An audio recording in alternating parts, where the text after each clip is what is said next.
Gimana hukumnya memberi hutang kepada orang minjam tapi berkali-kali nggak pernah bayar? Apakah kita termasuk orang yang menzolimi dengan tidak mendidik orang tersebut menjadi mandiri? Karena sepertinya tak pernah mandiri dan tidak berniat untuk melunasi. Ayat yang paling panjang dalam Al-Quran, surat Al-Baqarah 282, satu lembar. Bukan tentang puasa, bukan tentang sholat, bukan tentang baca Quran, bukan tentang zikir, tapi ayat yang paling panjang tentang bayar hutang. Sholatnya banyak, puasanya banyak, zikirnya banyak, baca Qurannya khatam, tapi kalau bayar utang tak dibayar, di akhirat kau akan cari dia. Oleh sebab itu ada orang mati syahid. Oh, mati syahid. Orang mati syahid nggak merasakan sakratul maut. Orang mati syahid nggak merasakan azab kubur. Orang mati syahid tidak merasakan hisab. Orang mati syahid langsung masuk surga. Ilat dain, kecuali hutang. Makanya kalau ada orang menagih hutang, itu dia bukan pelit. Dia sedang menyelamatkan saudaranya dari makan haram. Makanya datang ke rumah dia. Habis pengajian nih langsung datang. Assalamualaikum, waalaikumsalam. Kau mau menagih ya? Aku bukan mau menagih, tapi menyelamatkanmu, anak cucumu, istrimu, tetanggamu dari makan haram. Ya ayyuhalladzina amanu, hai orang-orang yang beriman, hai orang yang percaya bahwa setelah mati dia akan hidup lagi menghadap Allah. Idza tadayantum bidainin, kalau kau menjalin transaksi hutang piutang, ila ajalim musamma, sampai ke batas waktu tertentu, faktubuh, tulis, saya pinjam kepada kamu 500.000, akan saya bayar pada bulan Mei. Tahunnya jelas. Banyak juga bulan Mei. Maybe yes, maybe no. Bulan berapa? Bulan Mei tahun 2020. Oke. Sekarang bulan Maret.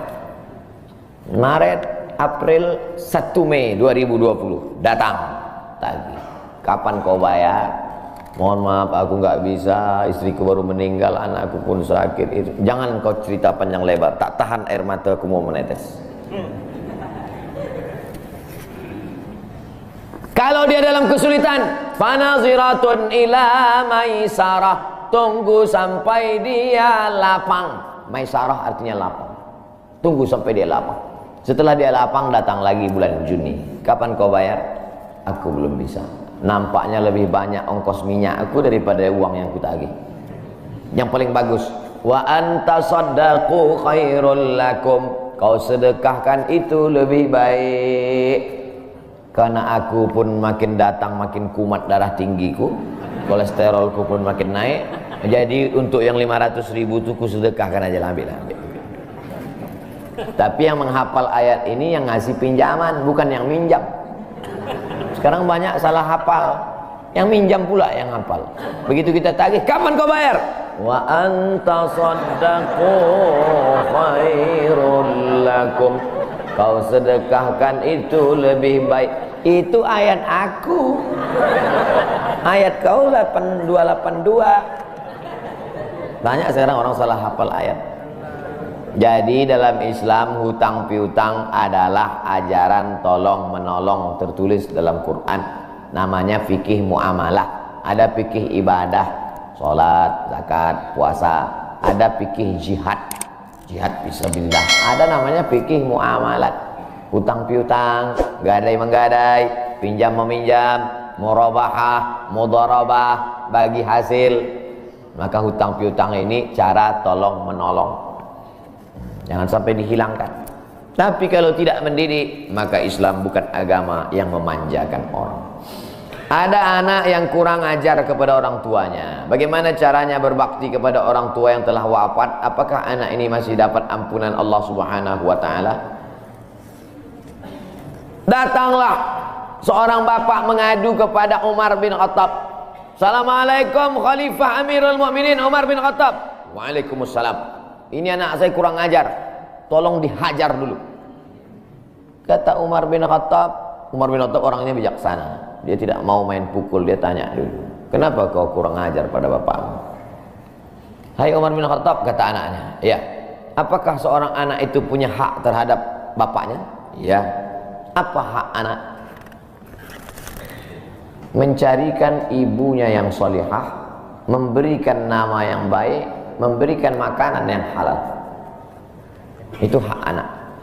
Kata anaknya, ibuku tidak baik, makanku tidak halal, namaku pun tak baik. Apa kata Nabi kepada bapaknya? Apa kata Umar kepada bapaknya? Laqad aqaqtahu qabla an ya'aqqa alaik. Sebelum anakmu durhaka kepadamu, kau sudah durhaka duluan kepada anakmu. Jadi kalau begitu, ada anak durhaka, ada bapak Ini jangan sampai anak bapak tahu. Nanti dia pulang, anak durhaka kok. Dia senyum, kau bapak durhaka. Ibunya tak baik, namanya tak baik, makannya tak baik. Kasih dia nama yang baik, kasih dia makan yang halal.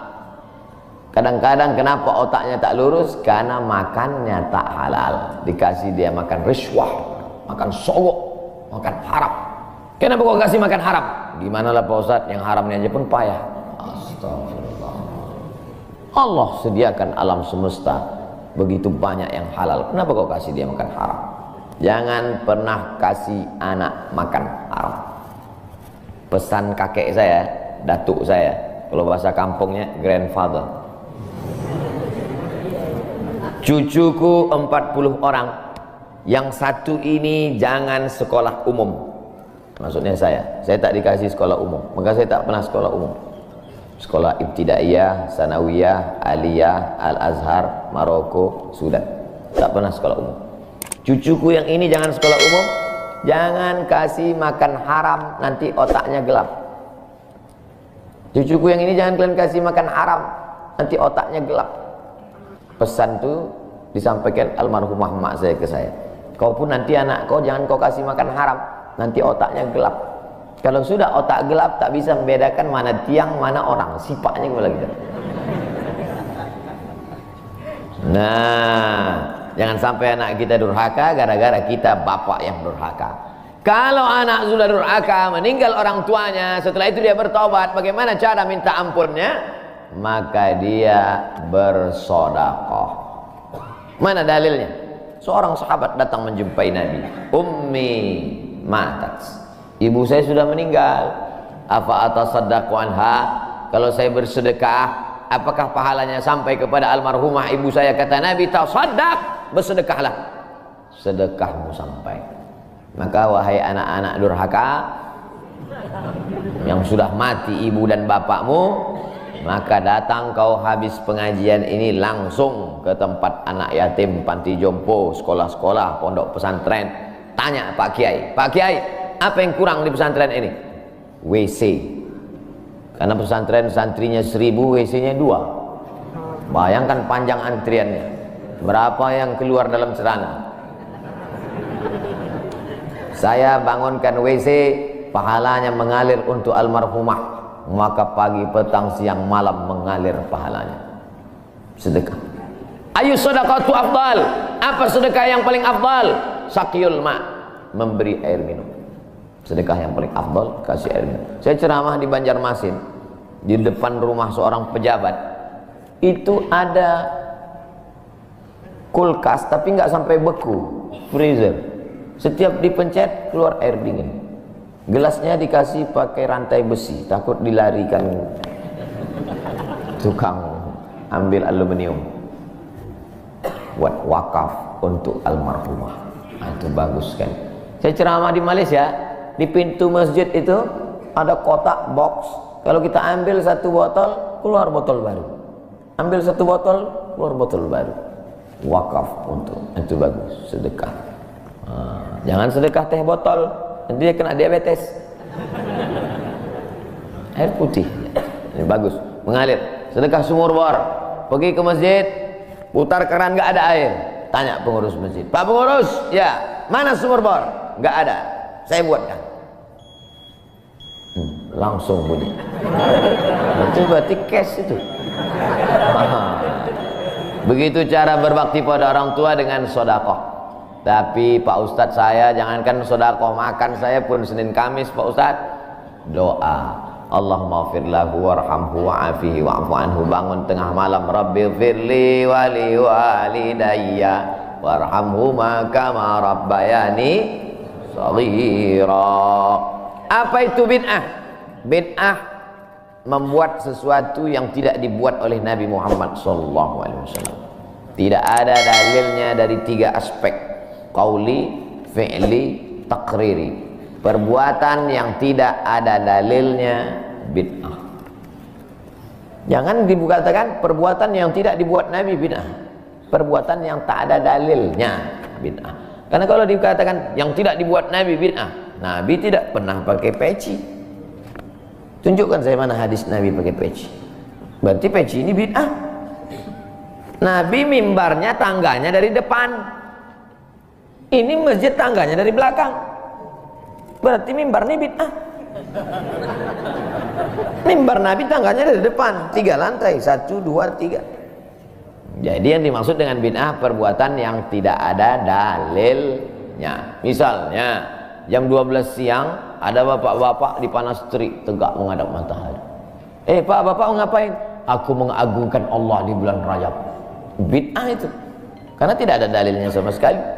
Tapi selama ada dalilnya, tidak boleh kita katakan orang itu melakukan perbuatan bid'ah. Malam Jumat baca Yasin, kumpul 10 orang baca Yasin. Yasin wal Qur'anil Hakim innaka laminal mursalin. Bid'ah. Loh, coba lihat dalilnya. Yang dibacanya itu Quran apa Quran? Quran. Baca Quran apa pahala? Yasin itu Quran atau enggak Quran? Quran. Man qara'a Yasin fi lailatin, siapa yang baca Yasin suatu malam, asbaha maghfuran lah, subuhnya sudah diampuni dosanya. Mestinya baca Quran itu semua, tapi karena dia enggak sanggup semua, dia pilih hati Quran. Hati Quran itu Yasin. Sentuhlah dia tepat di hatinya, dia akan jadi milikmu untuk selamanya. Makanya orang sebelum ngapal Quran semua, yang dihafal hatinya dulu. Itu sebelum ngapal Quran, yang dihafal hatinya dulu. Apa hati Quran? Ya Yasin. Tapi jangan hatinya aja seumur hidup, yang lain juga. Nah, jadi jangan salahkan orang baca Yasin. Baca Yasin bid'ah. Loh, Yasin kan Quran. Baca Yasin malam Jumat nggak masalah. Seumur hidup baca Yasin masalah. Karena banyak surat yang lain. Baca juga Al-Fatihah, Al-Baqarah, Al-Nisa, Al-Imran, Al-Nisa, Al-Maidah, Al-An'am. Nah, jadi mudah. Perbuatan tidak ada dalilnya bid'ah. Selama ada dalilnya tidak bid'ah.